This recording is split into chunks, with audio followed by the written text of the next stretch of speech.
সেই গল্পটা, পুণ্যেন্দু পত্রী। আমার সেই গল্পটা এখনো শেষ হয়নি। শোনো, পাহাড়টা আগেই বলেছিলাম ভালোবেসেছিল মেঘকে, আর মেঘ কীভাবে শুকনো খটখটে পাহাড়টাকে বানিয়ে তুলেছিল ২৬ বছরের ছোকরা, সে তো আগেই শুনেছ। সেদিন ছিল পাহাড়টার জন্মদিন। পাহাড় মেঘকে বললে, আজ তুমি লাল শাড়ি পরে আসবে। মেঘ পাহাড়কে বললে, আজ তোমাকে স্নান করিয়ে দেব চন্দন জলে। ভালোবাসলে নারীরা হয়ে যায় নরম নদী, পুরুষেরা জ্বলন্ত কাঠ। সেইভাবেই মেঘ ছিল পাহাড়ের আলিঙ্গনের আগুনে, আর পাহাড় ছিল মেঘের ঢেউ জলে। হঠাৎ আকাশ জুড়ে বেজে উঠল ঝড়ের ঝগজম্প। ঝাঁকড়া চুল উড়িয়ে ছিনতাইয়ের ভঙ্গিতে ছুটে এলো এক ঝাঁক হাওয়া।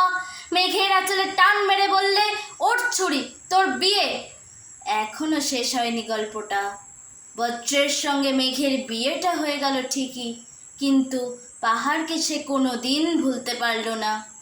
বিশ্বাস না হয় তো চিড়ে দেখতে পারো পাহাড়টার হাড় পাঁজর, ভিতরে থই থই করছে শত ঝর্ণার জল।